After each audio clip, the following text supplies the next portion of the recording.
When we don't feel heard, it just becomes two monologues. And then we dig our heels in even more deeply, typically.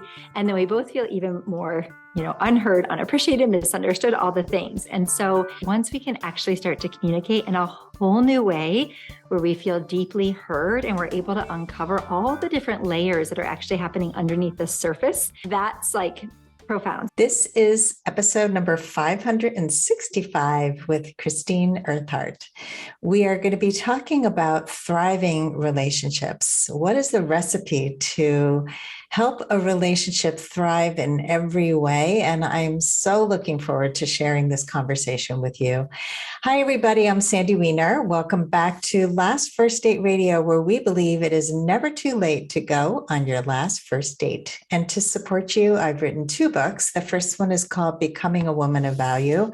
I wrote this book to help women increase their core confidence in three ways: to show up, stand up, and speak up in all parts of her life. And the second book is Choice Points in Dating. And this book was just published in February of 2023, Valentine's Day, because I just wrote this book because so many people were saying they were not at choice in so many aspects of dating and relationships. And it really breaks my heart to know that so many people don't know what their choices are.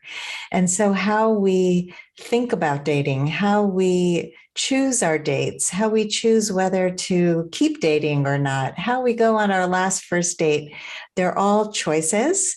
And you can get both of these books on Amazon for Kindle or paperback. This week's tip on becoming a woman of value is step number 5, which is own your beauty. We have so many crazy restrictions on beauty, and so many people tell us what is beautiful, what is not beautiful. And if you look back at art over the generations, it's changing. Every single generation, what is beautiful changes. It changes from culture to culture. And so when we look at ourselves and we think, well, I'm not traditionally beautiful, I want you to really own the beauty that you are, because each of us is a unique snowflake of beauty. And so my challenge to you this week is to really just own the beauty that you are. Look at the way that you are formed and really appreciate the beauty that exists within you. And before I bring Christine on, I would like to invite you, if you're not already a member of my amazing Facebook group, Your Last First Date, I invite you to join me there. We have 7 incredible monitors who keep this group safe and sane. And that I cannot say for most groups out there who are geared to people who are dating and in relationships. There is just so much negativity and so much just a space for people to just kind of vomit out their feelings, and they're mostly negative ones. And there's nobody there to guide you as to how to think differently and how to reframe your beliefs. And that's what we do in my group, Your Last First Date. So join me over there if you're not yet a member. And now for my guest. Christine Eartheart is the founder of the Center for Thriving Relationships, where she and her husband help couples transform conflict, deepen connection, and create the kind of love they've always wanted. They combine the heart and science of relationships, and they offer weekend retreats, online courses, and private sessions.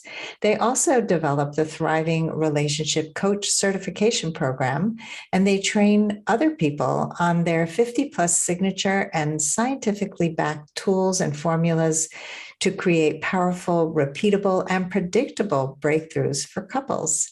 Christine also hosts the Thriving Relationship Show. She's a TEDx speaker.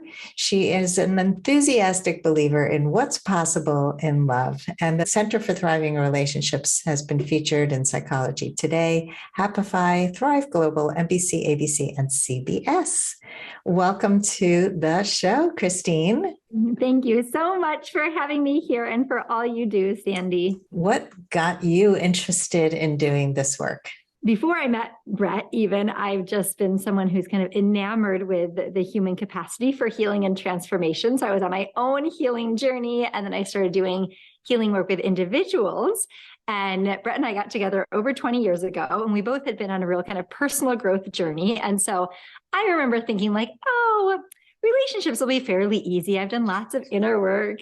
And oh my goodness, I'm so humbled by it. So, the beginning of our love story was very sparkly. We really saw the best in each other. We gave each other our best. We were just giving and giving without keeping score. We were filled with hope and just kind of the enchantment of new love. And then fast forward a few years and we own a home together and we're raising our young son and discovering we have differences in how clean we like the house, how we manage finances, how we perceive parenting, all the things. And so we found that our differences that we had first kind of fallen in love with, they suddenly were a source of conflict. And one night on the couch that I'll never forget, we turned and faced each other and we're like, this is no longer really bringing out our best. We have lots of wonderful moments, but it's really not bringing out our best. And here we find ourselves in that same conversation over and over again.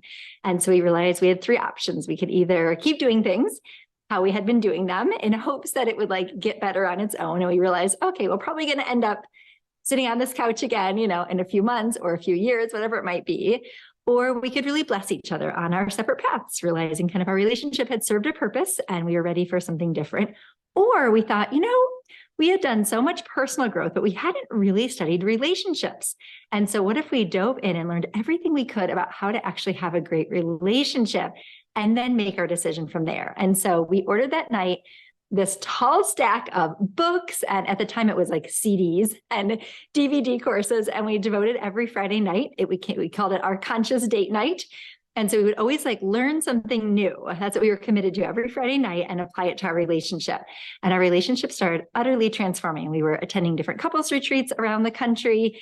And so we fell in love with this work and we were just really in awe. Suddenly the lights came on and we finally understood each other. And we were finding ways for our differences to work in beautiful harmony and how to heal from the past. And it was so remarkable. And so we never thought that we would get into relationships. Brett is a licensed psychotherapist. I've been a longtime kind of coach, and we realized we really couldn't not share this. And so over 10 years ago now, we decided to open the Center for Thriving Relationships because we started just testing it out. We'd bring some partners in of our individual clients. We thought, oh my gosh, it's kind of in the context of relationship that all of our things come to the surface. Any part of us that needs healing, that needs love, any old wounds, any unconscious parts of ourselves, any fears that we're not aware of, it all comes to the surface. And so even when we were working with individuals, when their partner would come in, it would just be the most remarkable catalyst for their own healing and growth and transformation. So we just absolutely fell in love with the healing that was possible, the growth that was available, and really the joy that we could multiply, and the tragedy that in relationships, we enter into partnership for it to be easier and to enjoy life more fully, and so innocently, most of us have just never learned the roadmap. Relationships end up being really, really a big source of pain in our lives. And so now we've devoted our lives to it. And I feel so immensely honored. And I'm continually learning more. And now we're just in the marriage of our dreams. So I'm so, so grateful. So you took, your own experience, you transformed your relationship, and now you work with couples who also have differences. So tell us, what is the process to start to begin to help somebody or couple who is starting to have these kinds of differences that you experienced? Communication, of course, in relationships is so big, and for good reason. And it's really, I think, just the best news ever, because so often we have conflict in our relationship, or it feels like we just have these differences that are insurmountable, or we've gotten to a standstill. Well, I want this and I want this. And what do we do now? I think this is the best way. And I think this is the best way. Or, well, I can either get my needs met or you get your needs met. These moments that are really, really painful. And the great news is that so often when we're having those conversations, when it's not working, it's because we get so entrenched in our own way of seeing it. And we kind of double down on that. When our partner has a different perspective, we, use stronger words, we speak more loudly, we use more words to kind of dominate the conversation, or we check out to kind of get the message across, I don't feel heard. So when we don't feel heard, it just becomes two monologues, and then we dig our heels in even more deeply, typically, and then we both feel even more, unheard, unappreciated, misunderstood, all the things. And so I can't even tell you the number of times I've seen, in our office working with clients, is that once we can actually start to communicate in a whole new way, where we feel deeply heard and we're able to uncover all the different layers that are actually happening underneath the surface of why we're longing for something. So the needs, like the precious needs that are there, maybe the fears that are there, the stories we're telling ourselves, our vision. Usually when we're longing for something in relationship, it's because we have this beautiful vision that feels unfulfilled in that moment. So we kind of, coach clients, I would recommend for anyone, is to communicate in a way that you're able, the more vulnerably we can get, the more we can uncover the layers of what's really underneath why something is so important to us without making our partner wrong, and then deeply hear each other.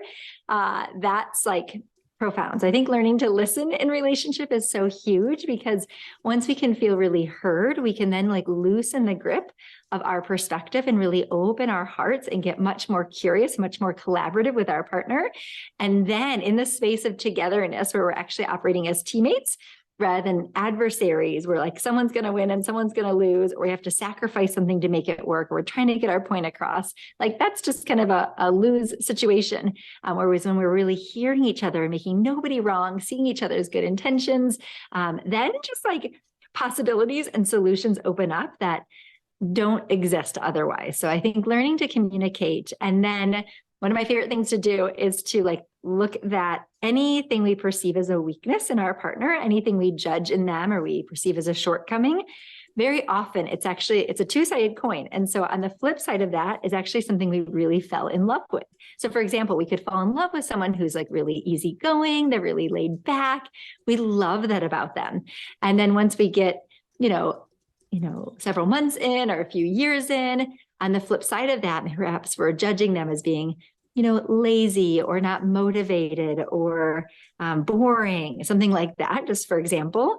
And so what we want to do with our differences is like turn the coin back over to see like what's the beautiful strength there, and really reclaim that, celebrate our partner for that, appreciate them for that, and find as many opportunities as possible in our relationship for each of us to really be shining in our strengths. Because we tend to be drawn, not necessarily to our opposite, but we tend to be drawn to someone who's actually going to harmonize with our own strengths and our own growth opportunities. So I would say there's so many more things, but learning how to really, really listen, to one another so that we feel deeply heard, that's huge. And then kind of flipping over all those areas to see like, what's the beautiful strength there that I actually wouldn't want to do without, like, oh, I really want that strength. So let me learn to like really appreciate that and then find a way to work together. Well, that all sounds amazing. And if couples can do this work, it is transformative. I can tell you that from my own experience in my marriage, which did not succeed, the core issue that we had was where to live. And it did not start out that way. We lived in Manhattan. We were happy in our apartment, but then I became pregnant and we had to walk up 5 flights of steps, and it was no longer working for me with groceries and whatever. And I was ready to get out of the city to raise children. And so we moved to New Jersey, and he was immediately unhappy in New Jersey. And we chose the house together, but he found ways to criticize where we lived, how we lived. And all he wanted was to be near his family, which was about an hour away. And so I finally agreed to live near his family, but just temporarily, because it really wasn't suiting my needs, which had to do with a Jewish community and things that I could not have there. And so we were trying to find a happy medium, but he did not budge on this. I must live near my family. And we finally did move about 8 years later. I found a way to make it work, but I was always feeling like I was compromising, even though like we went to therapy so many times over this. And we moved to another community, and I was finally getting my needs met and he was depressed. And so this was kind of the seesaw that we experienced of, if my needs are met, your needs are not. And there was no way for him to be happy without it looking exactly like he needed it to look. And when you can understand what's underneath it, this is why this is such important work. What are the fears? Why is it so important for you to live near your family? What needs of yours are met with your family that are not met when we're living in this other place, And so if we can really emphasize how important it is to do this work and to be in partnership with somebody who wants to do the work. That's also really important. Oh, thank you so much for sharing that story. And I believe the research is like the number one predictor of divorce is, I think it's actually a man's unwillingness to accept influence from his partner. Although typically when we're teaching, we just keep it gender neutral because it's such an important relationship topic. And in this case, it would be extra validating. I think that's more just kind of, the evolution of gender roles and such. And I think that what you're sharing, it's so hard when our partner is just unwilling to accept influence from us. And so, yeah, perfect example of that. Yeah, that's a nice way to put it. I mean, it was true for parenting. It was true for everything. It was just, this is the right way. So that's what I'm going to be doing. And it's like, I know that's not the right way because I personally wanted to raise my children with a lot of thoughtfulness and compassion and kindness. And I had to learn because that was not the way that I was raised, as most of us are trying to create a new future for our children if we were not raised in a way that we want to repeat. And so it's just admitting that there are other ways to do things. There are better ways. There are more successful ways to be in partnership and to be parents. And but I always remembered, that you have to discuss what your ultimate goals are. What are your visions? Like you talk about, like, what's the most important big picture here? And also, I love what you said about what are the traits that you fall in love with. And I will say that with children also, that a lot of the qualities that we really get upset with our children about are qualities that will serve them well as adults. They're just really annoying right now. And I had to learn how to reframe some of those things with my kids. They were like, you're so stubborn. You have that stick-to-itiveness. You really just follow through on whatever's important to you. So just reframe it. It's really important because you don't want your kids to grow up with this negative self-image. But I'd love to hear your thoughts on that. Oh, I love what you're saying. It is so beautiful. When we learn these kind of relationship tools, it really applies to all the relationships in our lives. So yes, I just have so much empathy for what you're sharing about your past partnership and how it's so hard to co-create a meaningful life together. So yes, for getting curious and willing, and then about strength. And I think it's so true. And this is like one of the tragedies when we only see perceived weakness in our kids or our partners. So that's a perfect example that you shared. Like if we see stubbornness, like, oh my goodness, that's the same thing in our kid that's gonna, if they get stubborn behind their dreams and passions and going after what they really want in life and that they're true to themselves. So it's like one of my favorite games to play when we're like at a retreat, a couples retreat, or, with the students in our coach certification is people will share some perceived weakness. And then we like do the flipping and we're like, oh my gosh, there's just like this treasure chest underneath it. And I just think it's so neat that we don't have one without the other. So even if we looked at any of our strengths on the flip side, like, okay, out of balance, there's usually some area, that isn't our own area of growth.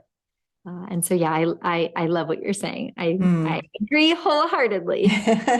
I think it's such an important thing for our listeners to really consider their own way of beating themselves up for things that are on the flip side a strength. And so one of the things that comes to mind is highly sensitive people who feel that they feel everything. They feel that they absorb everything. And if you learn to not absorb every single thing, and there are tools to help you learn that, and that's something I've helped many clients with, you then can see that high sensitivity is such an incredible gift. And not everybody has the ability to attune to other people or to have incredible empathy. And it's just learning not to let it take over you. And so if I can encourage our listeners to take those things that we think are negative and wounds and things that are bad about us and see the gift in them, it's often the things that make us really shine, the things that stand out the most. Yes. It is such a practice for self-love. If we see ourselves as disorganized, it's like, oh my goodness, we actually can embrace peace in chaos. Maybe we're more free-spirited or artistic, whatever it might be, like to find something really precious on the other side. So I love that. And the research even about when we're in our strengths, then that's when we're the most engaged, we're the most connected to our own value. We have the most to contribute. We have the most energy. And so I think that's also helpful for ourselves to know.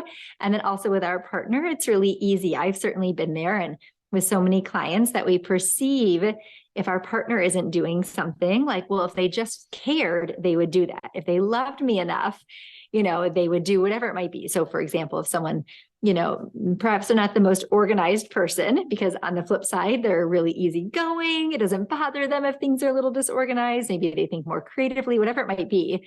If we perceive like, well, if you loved me, if you cared about this, if this was important to you, you would stay organized.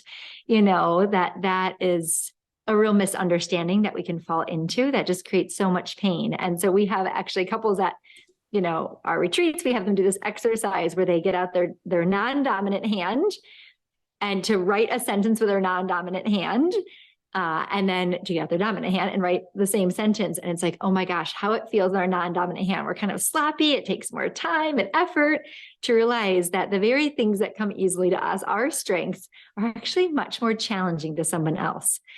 So I love it. I think it's such a powerful tool for ourselves. And my own mission in life is like to spend as many moments as possible really in my strengths, because I know I'm the most alive then. I can serve the world the most. I feel connected to my true self, all the things. So yes, I just support anybody out there discovering those. And we all have so many gifts inside of us, no matter who we are or where we are in life. And that's the beautiful thing. I love the exercise. And I think that the other part of this is that the more we live within our strengths, the more we can have the ability to be patient with other people and to see their strengths. I think when we're operating at a deficit, which so many of us are, we look at what's wrong. And I've seen this with clients so many times where we'll do like an online dating search and we'll do this together and they'll be like, no, absolutely not. No. And I'm like, you don't even know anything about this person. We haven't looked at anything about them. Absolutely no, terrible.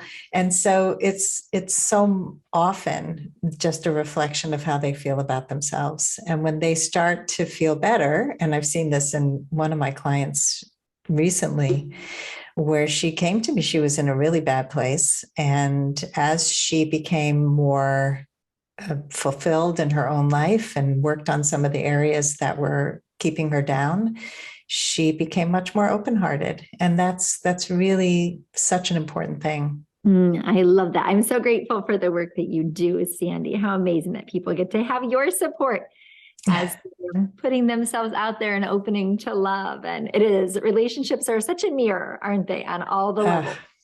So much. Well, thank you. Let's take a quick break to hear from our sponsors. This episode is brought to you by Amazon Music Unlimited. You can listen to over 70 million songs and thousands of playlists and stations. Plus, you can now stream your favorite podcasts like Last First Date Radio. You can listen to any song, anytime, anywhere, on any of your devices. Get Amazon Music Unlimited for free for 30 days. Just head on over to getamazonmusic.com/lastfirstdate to learn more and claim this offer. Let's talk about other differences that people have, which can come up in sex and physical intimacy. And I know that it's one of the core areas of compatibility. Like if you have different desire levels or different ways of having sex, and it's also an area that's often misunderstood. I think that I remember the Goop that was on. It was about sex. There was a whole series on Netflix from Goop. Did you see that? I did. It was like Sex, Love, and Goop, I believe. That's right. Sex, Love, and Goop. Thank you. It's been a while. But one of the, so I've had the erotic blueprint people on my podcast more than once. And I love their work because I think we need to understand our love language through our erotic love language, just as we need to understand our love language in the rest of our lives. But getting back to physical intimacy, so what do you do? What do you suggest when couples do have these differences? Yes, you're so right. It's the number one reason people reach out for support around physical intimacy is what's officially called desire discrepancy. So just a differing interest level in being physically close. And so one of the things to recognize is that some partners really long, even need kind of emotional intimacy before they feel a longing to be physically close. Other partners long or need to feel physically close. And that's what really opens them emotionally. And so just to be aware of that and to really validate, like neither is better or worse. And so to identify one of the challenges that happens in relationships is the one partner that feels really unmet emotionally is like, well, I'm not going to be with you physically because, I feel so emotionally disconnected. And then the partner who, is feeling kind of starving for more physical connection. They're like, well, I have no desire to emotionally connect or be generous in that way when I'm, so starving over here for physical closeness. And so that can really, if both partners are waiting for the other one to change, we can wait a really long time. And so just to get willing and know that both of those are such valid longings to have and to get really curious about that together. And I find in long-term love, really getting to know, what I love the dual control kind of model from the Kinsey Institute that we all have brakes and accelerators. And so getting to know your brakes and accelerators with your partner and letting there be space where nothing is wrong and everything is welcome. And so what the research has shown is that we typically would look for these accelerators. So accelerators would be like sexy lingerie, what music is on, the candles, like the things that we find erotic.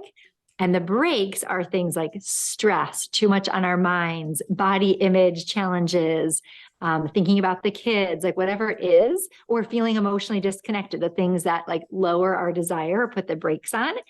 And a low desire tends to be not that there's too few accelerators, is that we have one foot on the brake. And so even if we're feeling connected to our partner, if we have a foot on the brake, it's going to make it really hard to want to engage. And so I think understanding that and then realizing that we don't want to wait until we feel this wave of desire for our partner. So when we're first entering into a relationship, not everyone, but a lot of people, it can be really easy. We just feel this wave of desire.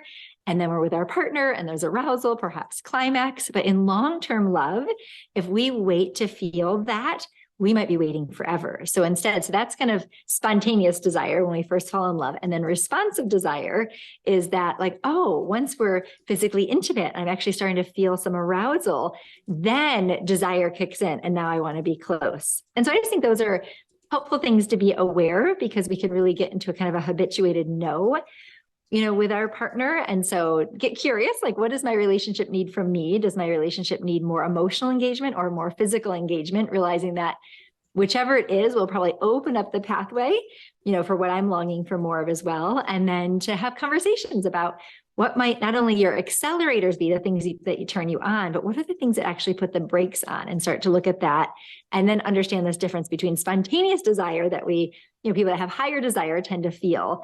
And then what is actually responsive desire? Like, I'm not in the mood at all, but oh my gosh, once we start having this pleasurable experience, like now I'm in the mood. And so scheduling, intimacy and having certainly open, loving, communicative moments where you can really share with each other and get to know, like, how do we create an experience that feels safe and connected? And I think also what's so helpful is not having goal-oriented, physical intimacy or sex or intercourse, whatever it might be, but to let the intention, it's all about connection. So we're not after having this mind-blowing experience, because there can be a lot of pressure around sex too, and physical intimacy that can just, people can keep kind of putting it off because there's so much pressure. And I just love, like, okay, our only intention here is that we connect, and so whatever experience it has, if we're more connected after, then that is a beautiful thing. So those are a few things that I oftentimes think of. Those are great things. I think that this is such an important topic. I mean, people do come to sex for different reasons. They come in different ways. And so I have found, and again, this is more of a generalization, but a lot of men are more about the physical intimacy first to feel close. And a lot of women need more of the emotional. And without the understanding, there could be a lot of conflict over this. And so when you're waiting for somebody to change, that doesn't work very well. And I think understanding that you both want the same goal, you both want the same thing. Again, it's like what we keep saying over and over. It's like you really have the same desire. You just come at it from different places.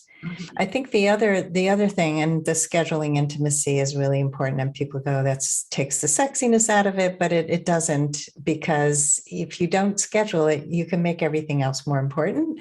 And especially if you have young children, most of our listeners do not have young children, but if you have other things pulling at you and you're tired, sex can be the last thing on your to-do list. And so making time for it, and we all are craving physical touch and intimacy and to be seen and heard and all the things that come with the relationship. So making time for it is really important. It so is. It so is. I know that's, yes to all of that and scheduling it. I think it's just so important. And that comes up around physical intimacy, and even people saying like, that we can put in our online calendars or set alarms to even like send our partner, a little thoughtful thinking of you text, or, give them a little back rub. I just think scheduling these things is a way to really ensure that we keep what matters most at the forefront of our lives. So that's really what it's like, having a date and making sure like, this is so important to me. So I'm going to make sure nothing else comes in around it. Because if we just keep waiting for the moment, of course we could be waiting forever. Yeah. It's kind of like, I remember having a conversation with my son about work, and he's an artist and a musician, and he used to wait for the muse to come and inspire him. I would say, the muse will visit you when you sit down and have a practice every day. The muse will sometimes show up and sometimes not show up, but you're the one who creates the practice. And so I believe that we create, and that's where the magic happens. It doesn't happen the other way around as often. And it's a lot more successful when we're intentional about what we want. It is so true. It's like so many things. If people wanting to get into yoga, right? It's like, just get on the yoga mat. Or if you want to get into meditation, just get on the cushion. Or if we want to go for a walk or a run or to the gym, to like, just get your shoes on, like not to wait until you feel this rush of excitement to go to the gym. Right. It's like, oh, okay, I'm going to put my shoes on and everything, like, oh, okay, now that while I'm here, while I'm out on a walk, usually it's like, oh, this feels even better than I thought. So it's like so many things in life. Yes, it's like the desire comes after we take the action, or the insight or whatever it might be. So I love that. Good mama wisdom for your son. Yes. Well, I had to learn it myself. So we teach what we know or what we need to know. So we've been talking about thriving relationships and many different aspects of what helps a relationship thrive. Are there some core, like listed, ingredients that you would just give out to our audience about what they really need if you were to distill it down?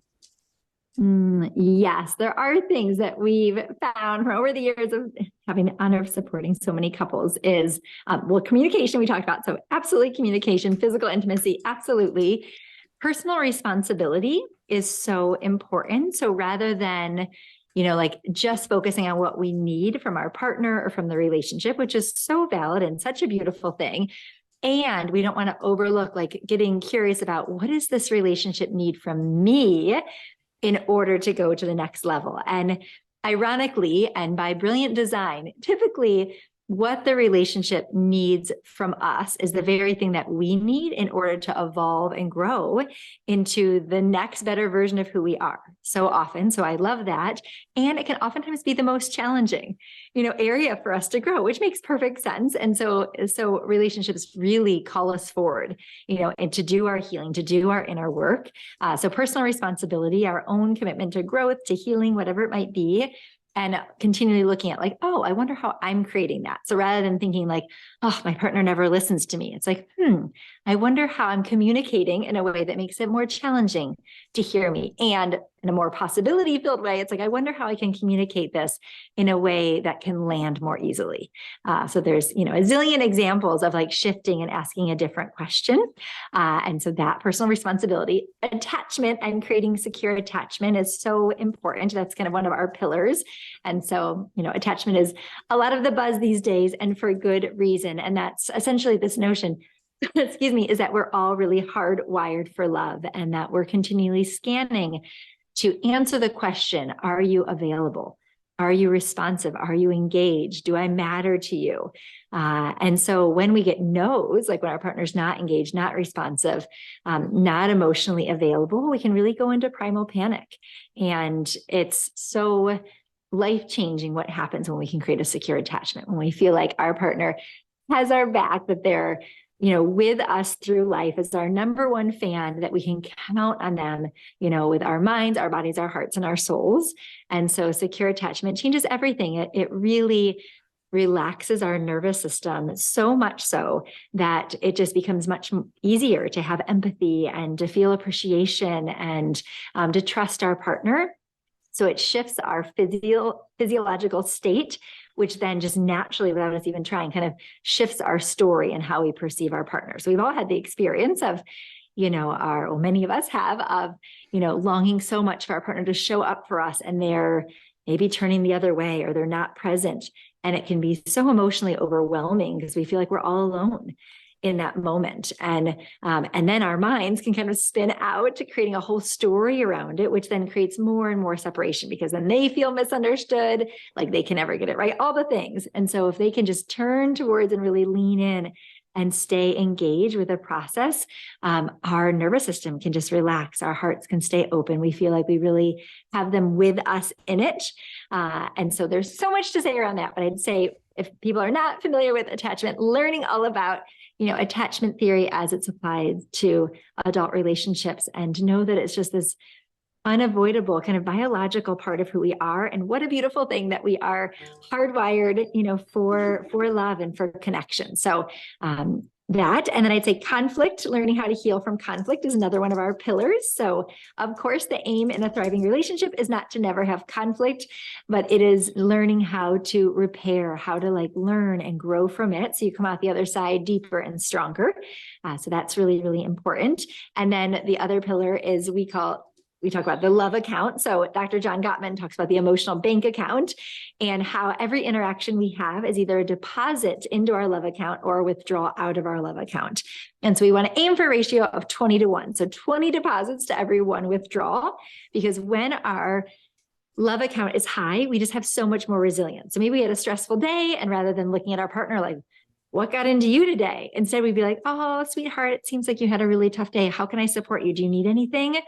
So there's just this resilience and ease in our interactions. There's more of a spark. We can just give each other the benefit of the doubt. We feel more appreciation, more connected. There's more laughter, more of a spark, all the things. And so it's such a wonderful thing that relationships aren't transformed just from having the hard conversations and doing the work.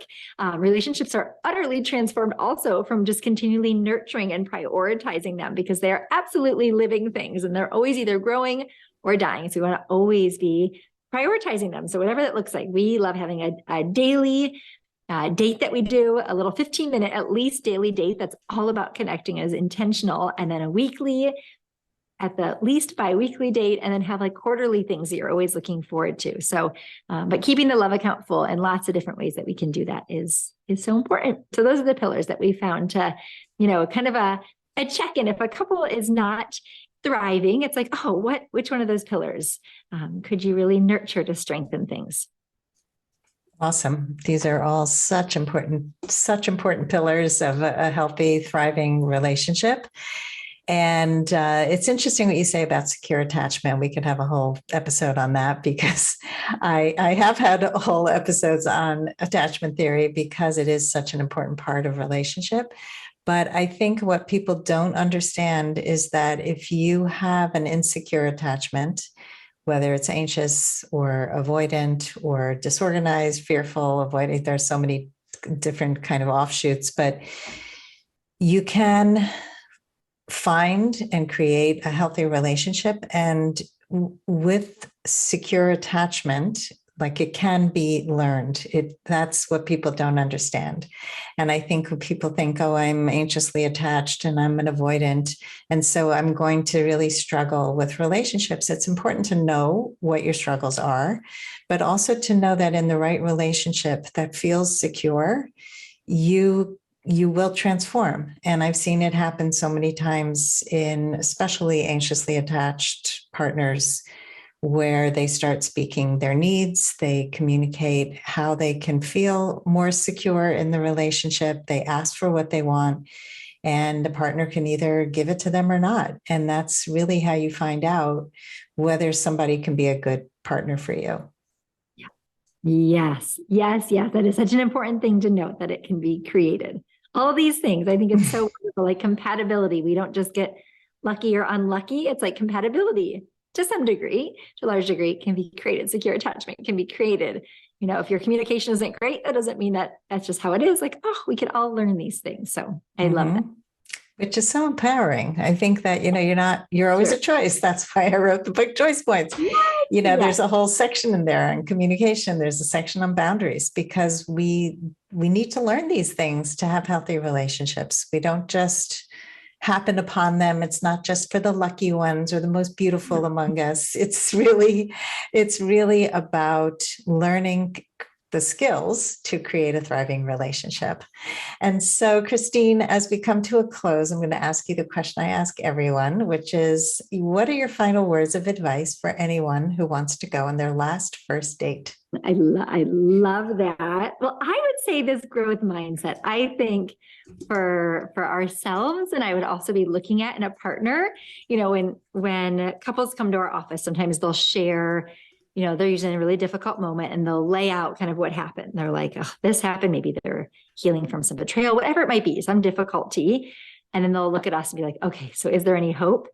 And it usually is not about what happened. It's how willing are they both to commit to growth and change. And so if I was to be dating now, having done this work, I would go into relationship with such a growth mindset, and I would look for someone who is excited about growing themselves and growing their relationship. And so I think that's kindness and love and all those things, that someone who is willing to grow I think it's like anything becomes possible, really. And so that would be, and also that relationships really, they are so much about our hearts, like these roles that we play in the world that we can really succeed at, that relationships really are, it's like a different roadmap that is so connected to our hearts and can be learned for sure.